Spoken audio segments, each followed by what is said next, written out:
ভিডিওটা এডিট করতে গিয়ে চোখের জল আর ধরে রাখতে পারছি না। কোথায় গেলে তুমি আমাদেরকে ছেড়ে? এই তো মনে হয় কালকেই তুমি আমাদের সাথে ছিলে। কতই না ভালো দিন কাটাতাম আমরা, সবাই কত মজা করতাম, হাসি ঠাট্টা। কিছু বলেন, আপনার বিয়ে হচ্ছে কেমন, ফিলিংস কেমন?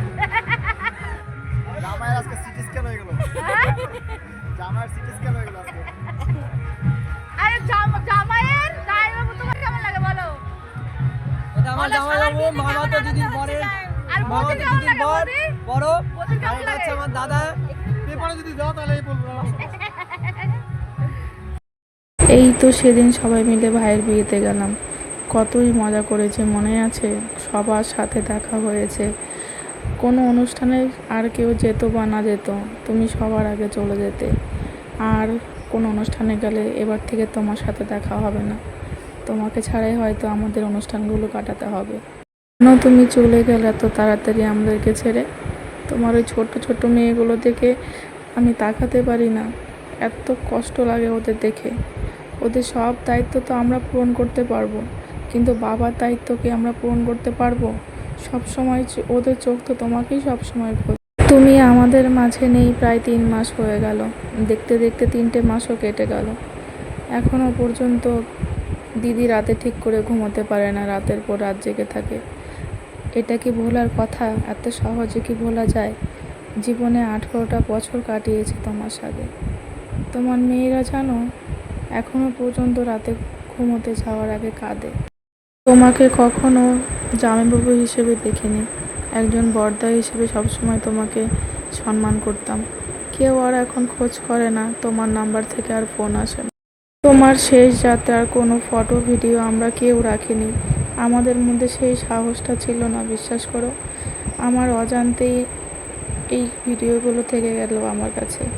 অনেক দিন ভেবেছি ভিডিওগুলো এডিট করে পোস্ট করব, কিন্তু আমার বুকটা কেঁপে ওঠে জানো। তোমার মুখের ওই হাসি, তোমার কথাগুলো, তোমার গলার স্বর এখনও আমাদের কানে বাজে। এখনও আমরা কেউ শান্তিতে ঘুমোতে পারি না। অনেক কষ্টে তুমি শেষ নিঃশ্বাসটা ত্যাগ করেছো, আমরা পারলাম না তোমাকে বাঁচাতে। টাকার কাছে আমরা হেরে গেলাম। 21টা দিন তুমি হাসপাতালে বেডে প্রায় মৃত্যুর মতোই পড়েছিলে, তবুও একটা রোজ দিন আমরা আশা পেতাম যে তুমি হয়তো কাল ঠিক তুমি ভালো হয়ে যাবে। একদিন না একদিন হয় তুমি ভালো হয়ে যাবে, হয়তো একটু সময় লাগবে, কিন্তু তুমি ঠিক সুস্থ হয়ে উঠবে। কিন্তু ভগবান আর আমাদের কথা শুনলো কই? আসলে গরিবের আর্তনাদ ভগবানও শোনে না। কেউ আর বলবে না অমুকের দিন জামাই, কেউ তো মানতেই পারে না যে অমুকের বড় জামাই নেই। তুমি অনেক ভালো মানুষ ছিলে, তোমাকে প্রত্যেকটা মানুষ, তোমাদের গ্রামে প্রত্যেকটা মানুষ তোমাকে এত ভালোবাসতো, সেটা তুমি থাকতে বুঝিনি, বিশ্বাস করো। তোমাদের গ্রামের মানুষগুলো এখনও জানি যে একবার চলে যায় সে আর কখনো ফিরে আসে না। শুধু একটা কথাই বলবো, তুমি পরপারে ভালো থেকো, আর তোমার আশীর্বাদের হাতটা যেন সব সময় আমাদের মাথার ওপর থাকে।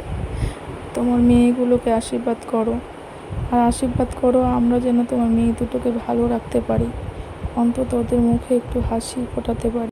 অনেক সাহস নিয়ে আজকের এই ভিডিওটা পোস্ট করছি, আর পোস্ট করছি এই কারণেই তোমার সাথে কাটানো শেষ মুহূর্তগুলো থেকে যাক আমাদের কাছে স্মৃতি হিসাবে।